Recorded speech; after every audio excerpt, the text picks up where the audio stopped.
Hello, good morning everyone. So meron po tayong February 4, 2026, 55 nation only, okay? So ito po guys ay meron tayong ditong sumada na 55 nation. So magkahihiwalay naman po yan guys. Balik kasi guys ito po yung in-update ko kahapon. So nandito po siya. Yung steel po ng Nueva Vizcaya, sayang lang. No, grabe, halos araw-araw po kayong tumatama. Pero yung nagko-comment guys ay wala daw pong taya at hindi daw po na ipares. So, bakit kasi ganun guys? Bakit hindi nyo ipares? Pwede magpares yan yung apat na yan. Tayaan nyo yung apat, imposibleng hindi po yan magpapares. Ano? Ang pagtataya kasi guys ng steel na ito, kasi po ay apat yan, kahit po 5 ay pwede yan. Kapag sinabi po ng kubrador na hanggang 3 lang po ang pataya sa kanila, ay hindi yan totoo. Ang totoo po niyan, hindi po siya marunong magpataya ng 4 hanggang 5. No? So hanggang 7 ay kaya po yan, kung kaya mong kwintahin. Ang iba kasi guys, hindi na nagpapatay ng 4 or 5 kasi nga po hindi po nila alam kung paano po ang pagkwinta ng pagpataya nun. So hanggang 3 lang kasi nga yung 3 ay madali lang naman kwintahin, di ba? So yung 4 guys at 5, pwede po yan tayaan. Mamili kayo ng kubrador na marunong pong pataya ng 4 hanggang 5. Kasi po, yung 4 na yan, times 10 lang naman po yan. Ano? Kapag 4, times 6 pala, okay? So pag 4 ang numero, times 6 sa taya. Kapag po 5 numero, times 10 sa taya. So ibig sabihin po, times 10, kung magkano yung taya mo, halimbawa ang taya mo guys ay 5 pesos, ita-times mo yun sa 10, so 50 pesos ang bayad po doon sa 5.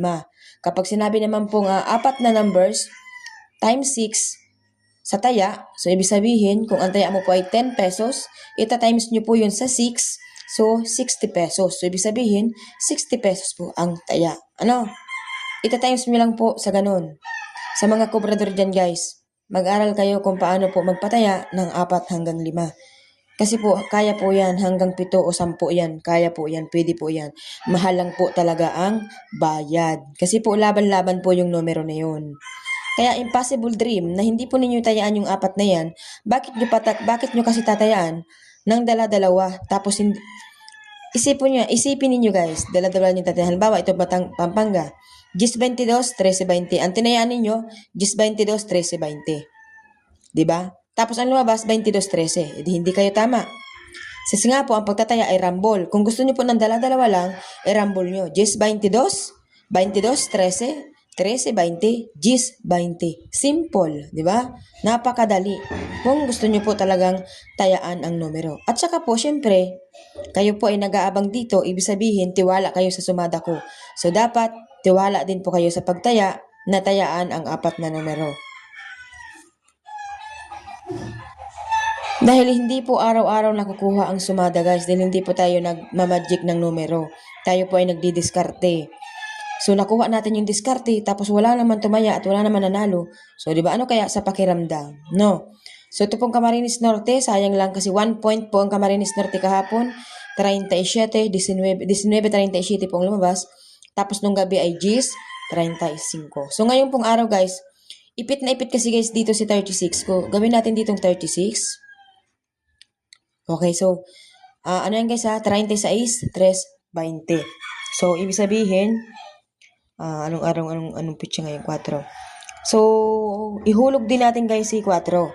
So, dito guys sa Camarines Norte, so, ihulog natin guys si 4 guys, okay? Okay, 4, 36, 3, 20. So, tingnan nyo kasi dito guys, tingnan nyo ha. Okay, so tingnan nyo dito. 31, 31, 31, hinulog. 22, 22, hulog din, di ba?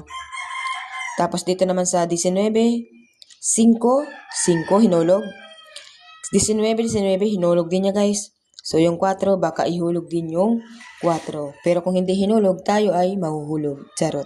So yan po ang ating sumadat today. Good luck everyone. Please share and like. Good luck.